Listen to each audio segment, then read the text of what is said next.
Welcome to Health Oddity, the show that strips away the jargon and hype surrounding all things health and fitness to help you live a long, strong and energetic life. Lining up at the bar this week, here's Peter Lant, Paul Bassett and James St. Pierre.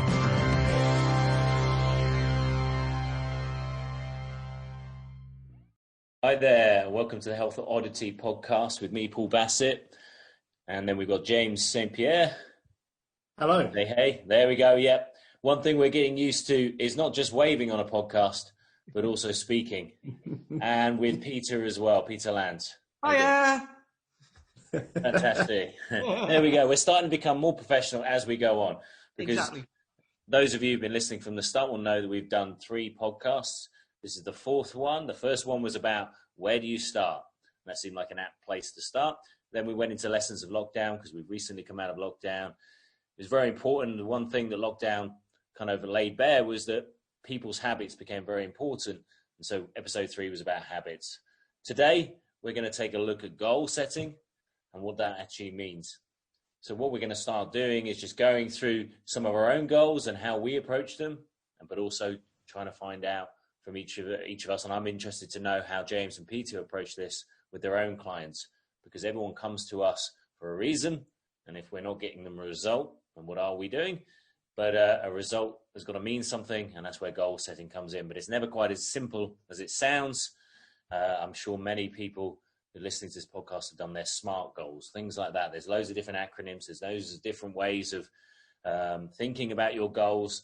And it's not that the way we're going to suggest is the only way, but hopefully we'll get you thinking about where you start in terms of goal setting, what is actually a realistic goal, and what you do when you've achieved it, because that's one of the big challenges to stop people yo-yoing on diets and coming in and out of activity is once you've achieved the goal, we can often be left with a vacuum. And so having a really clear idea of how it fits into your global health perspective is what we'd like to discuss today. So we never talk about just very simple topics. We're talking about big things. It's a big podcast, this, with exciting personalities and exciting subjects. So I suppose we might as well start. I'll start with Peter today. We've been talking about goal setting and exactly what that means. So what does goal setting mean to you, and how do you apply it to your life? Well, yeah, I mean, this came out of one of my guys asked me, I basically said to everybody, we're looking for questions from you guys, from the listeners. And so one of my guys asked me, he said, he asked me a few questions, but one of it was, what are your goals? And we were just talking about this just before we started recording. And James was saying, some people like to have solid goals. I want this. I want to be able to lift this, or I want this in 3 months or whatever. And I don't necessarily work like that for myself. People who work like that, I'm happy to help them, or who want things like that. But I'm it's more of a process, and just form a process, and then you'll get something at the end of it. But it's getting on with that process. So I set myself goals by going on courses, or doing things like I'm doing the Strong First lifter thing. Certification in November. Hopefully I'm doing that. Depends what this pandemic does about it. But hopefully it's still on. But I did that 2 years ago and I failed it because I wasn't ready. I just wasn't strong enough, But so my goal was to do it and pass it, and I didn't pass it. But I learned a lot along the way. So that was 2 years ago. So this time I'm like, right, that's my goal, and I've had that for the last year. Again, COVID is kind of scuppered it a bit because I couldn't get to a barbell for 5 months. But I'm back in the gym now, and it's actually looking like, so I hit my goal just before lockdown. So that's given me confidence that I can do it. I've got that, and then but it's not all about fitness as well. This is the thing, because people go, right, I've got to set, you want me to set a goal. What does that mean? But once you get used to the process of doing it, and we can talk about the processes later on. But once you get used to the process of doing it, you can set it for anything. So I'm doing a course called PDTR, which is it's proprioceptive deep tendon reflex, but it's kind of it's learning not how to treat people, but how to get rid of like niggling injuries and stuff like that. There's way more to it than that, but it's messing about with the central nervous system, okay? Because the central nervous system obviously governs everything that we do, and it changes like more than second by second, okay? So when you're trying to deal with something, you're trying to deal with someone who's got like, you know, who's got a niggling injury or something like that. It depends on the state that they're in. It depends like on the weather, whether it's hot or cold. It depends what smells are in the room, all of that. So I've been learning about that. Again, COVID has put a stop to that. So it's meant to be starting up again in October. But my goal is to then get through that, you know, and learn from it and start to apply it. So rather than the fitness element side of it, because I've done loads of that for many years, I'm not saying I know everything, but I know enough to help the guys who I help, guys in their 40s, who want to get back in shape. But there's way more to it than that, as we know. So my goals are mainly based around how to improve myself and make myself stronger and gain the knowledge I need to be able to help the guys who I want to help. Because I just happen to be that guy as well. So I want to help myself, but rather than, because like loads of people can work out themselves, loads of people can know stuff, but applying it to helping other people or teaching it to other people is the art, right? Which that's what I strive for all the time, and be able to just teach other people or be able to use it to help other people. So how do you make I'm not going to be teaching people PDTR because, like, you know, my guy, it'll just blow their heads. It's blown my head, you know, it's blown my mind. So how do you make peace with the fact that self-development doesn't always give you a tangible outcome? Absolutely. And the whole thing, so this goes back to the mastery thing that was spoke about, I think, in the very beginning, in the very first podcast. So the George Leonard, I keep looking over there because it's over there. But George Leonard, the mastery book, you've got to learn to love the plateau, because you're going to spend a long time here just going like, what, like no progress. But that time that you've put in means you will progress at some point. You know, so that's how I look at it, and it's learning. I've just learned to enjoy the process of doing things, which comes from the building of habits. You know, so this is good that you've gone back over what the previous podcasts were, because it was where to begin, and we've all started and stopped, and then you finally find a place that you are, become comfortable with that, and get started. You know, and then you start to create habits around that, and how do I use those habits to create a process that I can follow to progress. And I've written something down here which comes from what you said in the very beginning as you were doing your little intro. That's I know. Quite what's the word anyway? Condescending. I felt yes. A great sense of responsibility. Right? While you were doing your amazing intro, yeah, thanks. And I wrote down, it's your current goal is your next starting point. Because you said you can feel empty. Once you reach your goal, you're like, what do I do now? You know, Olympians have that and all of that, don't they? They go and win an Olympic gold, and then they go like, right, well, that's my life over now. What do I do next? Who's the boxer? What's his name? Gypsy King. Tyson Fury. Tyson Fury, he talks about that a lot. He's like, you know, he's had like lots of mental health problems and everything. And he talks about that a lot in lots of the podcasts I've seen him on. And he's like, you know, what's next? So that's why I say once you've got to have a plan that once you do reach your goal, what's the next one going to be? Because that's your new starting point.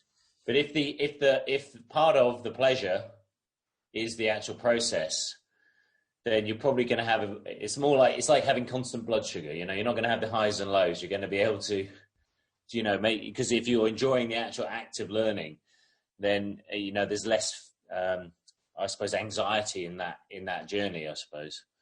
Absolutely. So that's what we talk about all the time, is like, rather than learning techniques, you learn principles, and then you can apply it to anything, and then you start to love learning. And then once you love learning, it's just, there's no end, is there? Yeah. What about you, James? So your goal setting, I mean, obviously we have goals around our businesses, but in terms of your own personal development, both physically, mentally, whatever, where's your perspective now, having come out of lockdown? And has anything changed over the last 6 months in terms of the way you approach your own goals? Yeah, I mean, I think similar to what you've both already touched on, there's periods in my life where I have very specific goals, working towards something that's very specific, so it's very tangible. You know, working towards, you know, in the past I've maybe run marathons and things like that. So you're working to you're training to a specific time or done certifications where you're training to hit certain standards on a certain date. So that really helps focus the mind, obviously, which is good because you're really targeted towards something very specific. But then at other times I have periods where I'm more, I suppose on that even keel, kind of coasting, and maybe taking periods of time to just enjoy where I am, and maybe trying to learn new skills, or we've been talking about things like Indian clubs and mace spells and things where you don't necessarily have a competition that you're aiming to hit, or a certification you want to get. It's more just about trying to practice it for 10, 15 minutes a day and just feeling that gradual process over the course of a week. I did a lot of kind of NLP work and stuff like that. So with my clients, I used to be very, very much that as part of you starting and as part of your training, you have to have a written down goal. And we followed a big system to get them written down. And for some people, that works really, really well. I've signed up a few people recently, just in the last couple of weeks. I've got a couple of the goals down because I knew we were going to be talking about it. So one chap was, these are very specific. I'll row a 1 minute 45 seconds or better 500 meters by October the 17th, 2020 at level 7 or above on the Concept 2 rower. So a very, very specific target, And another one that this was a great guy. This was someone who's really kind of type A. He wanted to lose weight, and he went and spent, I think it was a lot of money. It was thousands and thousands of pounds on like these 3 custom made tailored suits, and he had them made too small for him currently, and he'd spent lots of money on these suits. So another goal that we've got written down, because he messaged them to me, was that by October the 31st, 2020, he's going to fit into all of his suit trousers and be able to wear them with pride, knowing that he looks and feels better and is healthier for it, So he's actually gone and really created some leverage for himself and bought these suits that don't fit him. So he's done that, Another just one, like a lot of people who have this huge wardrobe that's just sitting there with thousands of pounds. They're quite happy it gives them existential anguish that they can't get in it, but then they don't seem to have a process to get back into them. So this guy's obviously said, right, well, there's my target. Now I need to have a solution. I need to have someone to get there. Yeah. Another one was the same guy again. He wants to be able to climb by the end of 2020. We've got a sort of a 5 or 6 meter hanging rope at Unique Results for people to climb, and he's never been able to climb a rope. So by the end of the year, he wants to be able to climb up to the top of the rope and touch the thing that is supported by. So what we got, another guy is a 5K under 30 minutes just to improve his sit and reach. So these are really tangible things, obviously, which some people respond really well to, and it's great to have and I always try and get people to kind of spread a range of kind of goals, not necessarily, I try and avoid people purely being sort of ruled by the scales, if you like, so take away the need to just step on the scale. Because that's the easiest one, especially for women, that they come in and they want to see a certain number on the scale. And I don't have a problem having something, around there that's kind of a goal, but I also want to have other things that people are working towards, which are a bit more lifestyle based or performance based, or, we had one lady that was great. She joined us and she said, my big goal is I want to be able to go skiing again. She hadn't been skiing for about 15 years and she's in her 50s, I think. And in February this year, she came on our ski trip with us and we got some great photos and she was absolutely fantastic. So, I've kind of moved away a little bit from having to have these written goals, because a lot of our members, like I've said before, 50s, 60s, 70s now, it's more about having a good quality of life, spending quality time with the family, being able to run around with the grandkids, not falling asleep in the chair at 6 o'clock in the evening, having more energy. So it's a lot more fluid and less, like you said, I think, Paul, the word you used, less sort of tangible or measurable for some people, and I'm fine with that now with the kind of population that I mainly work with. No, that all makes sense. I mean, it's not dissimilar. I mean, it's not dissimilar to how I start working with clients. I mean, most of the time I sit down and spend an hour with a client right at the beginning. We'll have probably a 20-minute call to see if the program's right for them, and then we'll sit down and have a conversation. And yes, I do try and have some kind of written goal to a degree, but mainly that's a tool to provide context for the journey. Because if someone sits down and says, I want to be ripped, I want to look amazing, blah, blah, blah, I'm like, okay, great, okay.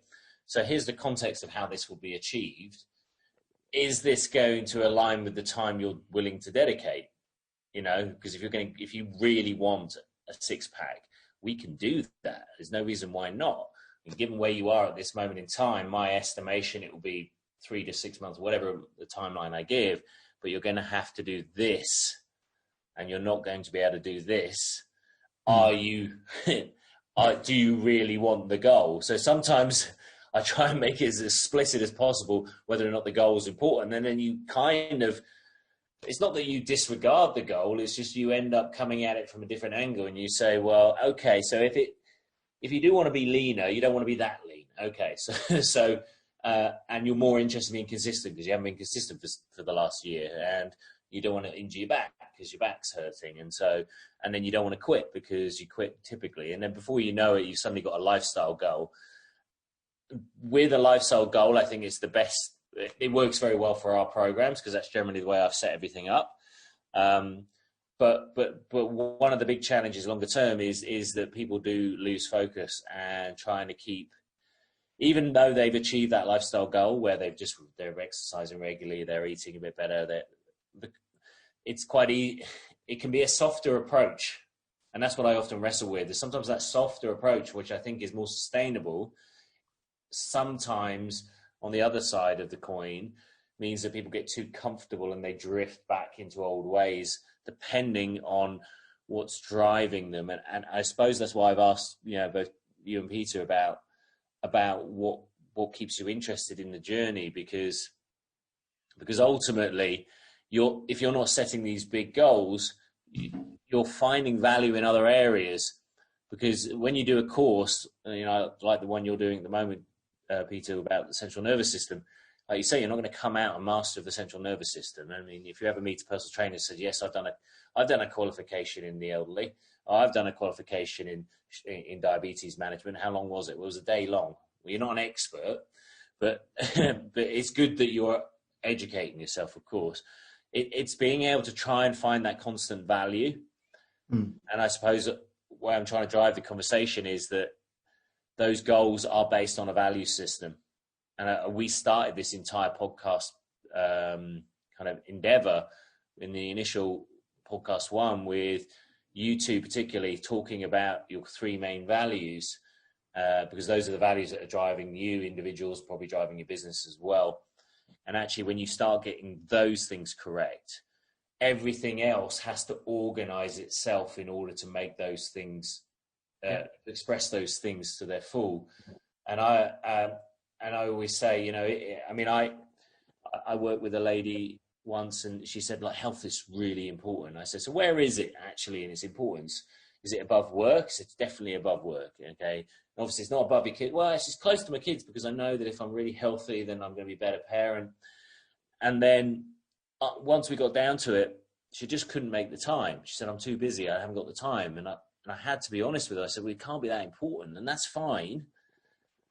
It is fine. Right? I mean, there's lots of things that aren't important to me. But you just got to make peace with it, you know? What drives me with my goals is that I kind of, there's certain things I make peace with that I don't want to develop. There's certain skills which, it's not that they don't interest me. I love playing the bass, but I haven't played it properly for like 10 years. I played it all the time for a while, but I think if it was really, really important for me, then I would have dedicated probably as much time as I'm dedicating to my health. It's just that my health became much more important. And just like you guys, I got this kind of thirst for knowledge and exploration.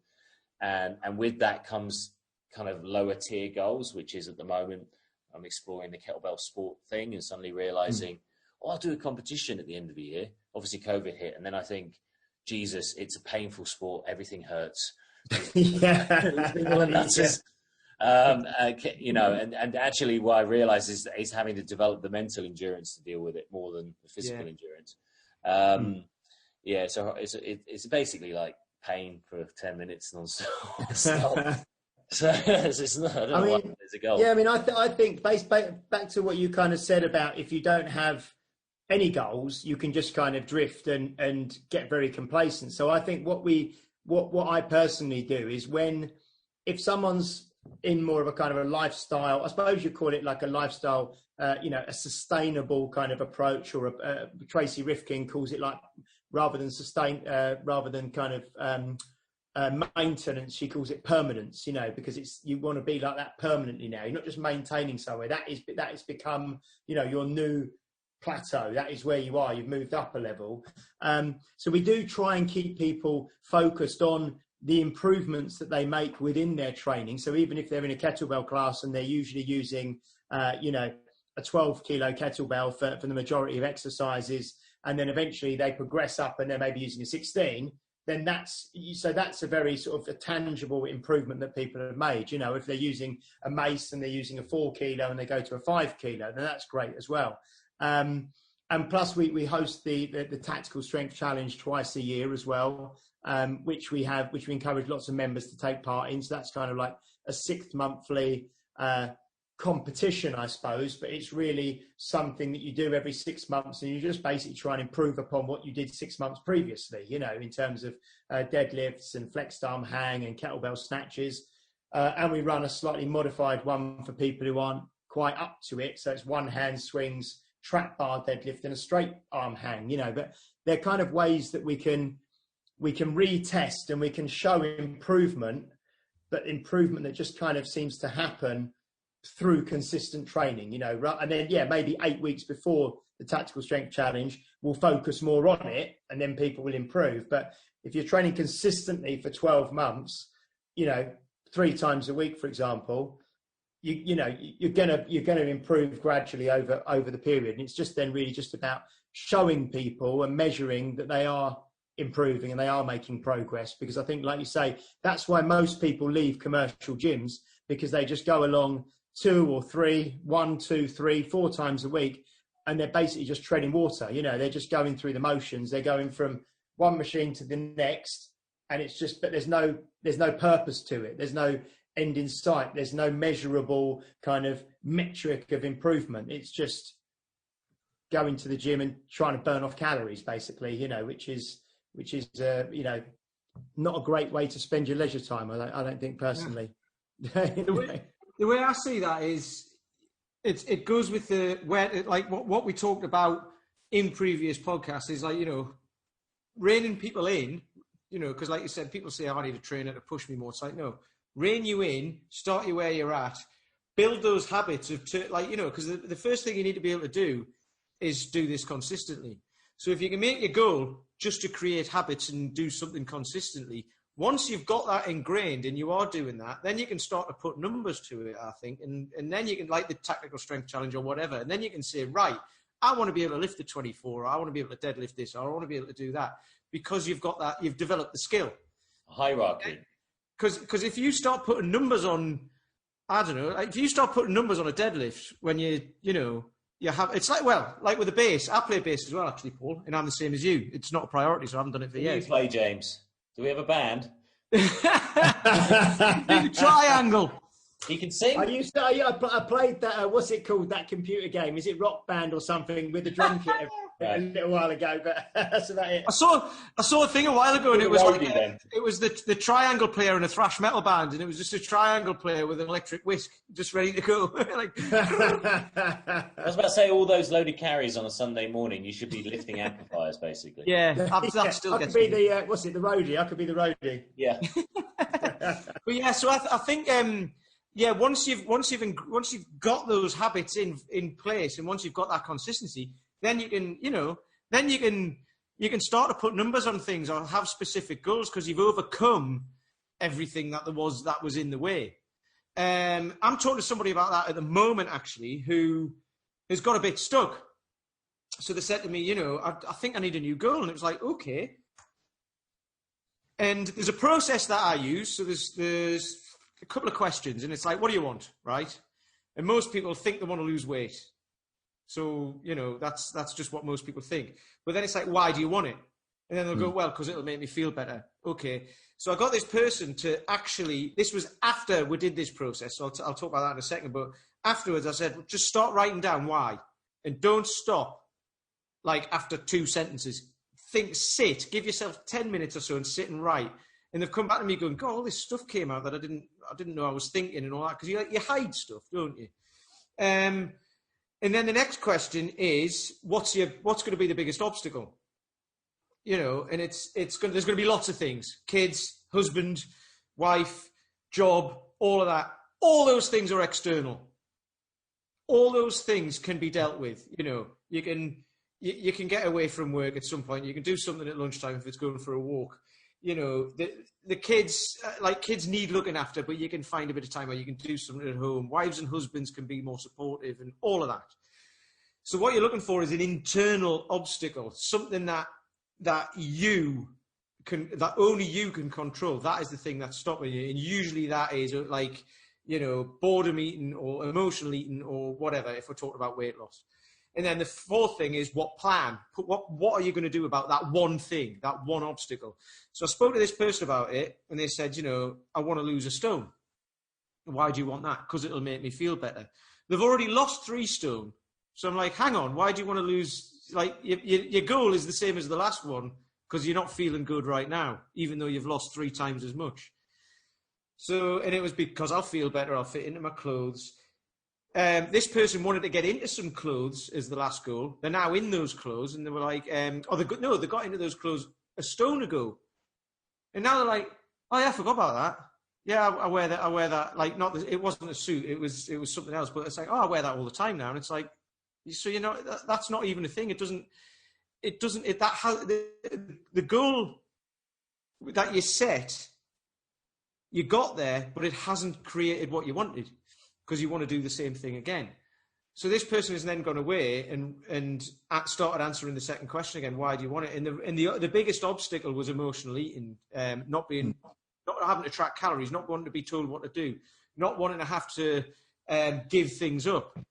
So when they've written it all down, it's like, right, your goal is now going to be to get past that because the weight loss will happen as a result of that anyway. So weight loss is a horrible topic. It's a horrible topic because that's what people think they want. And most of the people I work with think that. And in the first 28 days, I'll allow them to think that. But at the end of that 28 days, they might be like, well, I've only lost half a kilo, but I've lost like 2 inches off my waist and my clothes are fitting better and I feel great. And it's like, well, there you go then. So have I convinced you that that's not the thing, even though it'll probably happen? Because if you develop those habits and you make it consistent, it's going to happen anyway. So that reminds me of a thing I saw about Conor McGregor. I do really like Conor McGregor because what I like is the way he articulates his plans. And he has a goal, which is obviously to win. And then I saw some documentary about how he visualizes every single step, not just the goal, because there was some YouTube video about a psychologist analyzing his kind of rhetoric and the way he approaches his fights. And he talks about the fact that you can get a payoff for just having the goal. You get this kind of rush of endorphins, like, oh, I've done it. I've kind of thought about something positive. But then there's no individual plan to get there. And so what you guys are talking about is like, what do we do to break down this into manageable chunks? So we've got small ways of getting there. So suddenly we get there and actually the goal might not be very, very important. It's like, I'm sure for him, when he wins the fight, it's not like that's it. He's quitting, he's retiring. There's another goal. So it's got to fit in the context of something. And then that thing has got to have an individual context as well. But I suppose the other thing, and I'm just aware of our time, is the missing element. I suppose we're kind of implying in our conversation, but we're not really making verbal, is the power of community to drag people kicking and screaming into results. And so a lot of the things that you, for example, James, that you're doing with the Tactical Strength Challenge, it is that accountability network which creates structure and helps people in time. Sometimes you'll not have a goal, but you're part of something bigger, I mean, we're part of countries. This is the kind of a sense of national identity. There are people who are part of companies who have a sense of company identity. And we can atomize these things and think about individuals and their individual goals, but sometimes we actually work as a collective. And if there's a culture of success, then in a way, it's less important that you have those individual goals. I'm not saying be a drone, but actually, if you're in an environment of health, you'll create health. And you'll be less inclined to sit there mulling over your goals constantly if just the environment and the people you hang out with are positive individuals who are thinking about health, and the nature of behavior of the group is driving towards excellence. You know, yes, there's got to be those things, but the group is very powerful.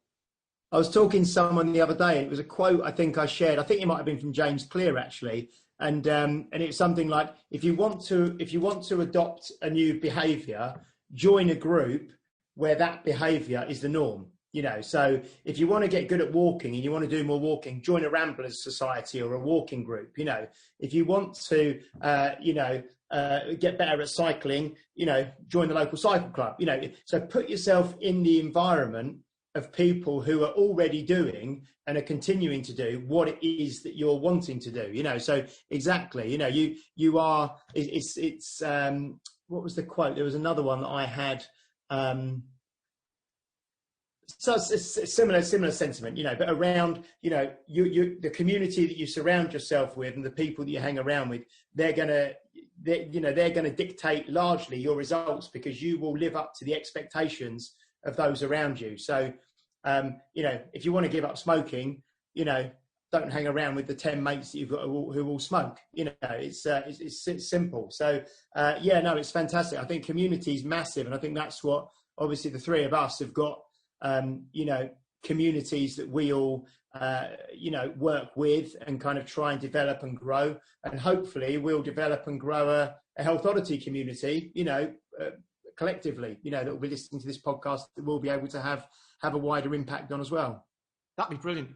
I think just touching on that, the way, because I see it work with the stuff you put out on social media, James, and it works with my guys as well, is when someone starts, they can see very quickly, they can see the process. Because I'll be like, you know, Dave, when he started 4 years ago, he didn't touch a weight for 2 weeks because he couldn't even get in the positions to do it. So I wouldn't let him. And he was perfectly fine with that. And he was like, I'll trust you. And now he's snatching a 24 kilo bell and all of that sort of stuff. But what will happen is when someone new turns up, we'll all stand around and have a chat during rest periods and that. You know, and then they'll get talking like, so where did you start? What were you using when you first began? And then it'll be like, God, looks quite heavy. How are you using that? And it's like, because I've been coming 3 times a week for the last 4 years and sticking to the process. So then that person can then see this is exactly what happens. But then they'll be like, well, how long did that take? And it took me a year to even like get from one weight to the next weight or whatever. And then other people might be like, it took me a year to get like all the way through it. And now, you know, because they just progress quicker. So it actually lays it out in front of the person so they can see where they're at and where they can get to, you know. Because like we can all do that, but people go, yeah, well, you do it for a living. So that's easy. And it's like, which it isn't, but it's like, yeah, we get that. So it's showing them like, okay, it's not just me, it's people who've got jobs and kids and stuff. They can do it as well. I think that's the thing, isn't it? I think we might have discussed it last time or one of the previous ones, where people want to see someone like them who's been on the same journey that they're going on. And if you can show them if you can show them a very similar person with very similar circumstances who started where they're starting, and in 6 months or 8 months or 12 months, this is where they are, then, you know, it's that marketing term, social proof, isn't it? You know, they can see, you're not just telling them, they can see someone and they can go up to that person, they can talk to them and say, wow, I saw where you started from. That's where I am. Have you got advice for me? And that's where real, like the word that Paul used, culture, really comes in, because then it's not just you doing the coaching. It's the community doing the coaching and helping each other. And it's the people who are more experienced, you know, talking to the people who are new. And it's kind of, you know, it's that kind of again, like Paul said, the whole community wants all the individual parts of the community to do better and help each other, which is, you know, I think that's if we can get to that kind of place, then it's then we're doing our job well, you know. Damn right, love it. Fantastic. So I think the conversation has hit its peak. It's only going to be downhill from now. So why not? Always leave them wanting more, is what you're saying. Yeah, always want them leaving more. Exactly. We're going to save our valuable chat till the next. I don't know what we're going to. They should have stopped after Superman 2, shouldn't they? Exactly. Oh, God, yes. Yours too. I miss Richard Pryor though. Yeah. That's our pop culture reference of the day. There we go. Well, I can't top that. So yes, well, as you know, we're always looking for new subjects. So if you do like this podcast, please subscribe to the podcast. It's now on iTunes.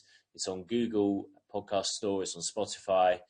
It's on all the other ones. I don't know what the other ones are called, but if you subscribe, then I think that helps us. I believe it does. So and share it to any friends as well, and add yourself to the Facebook group.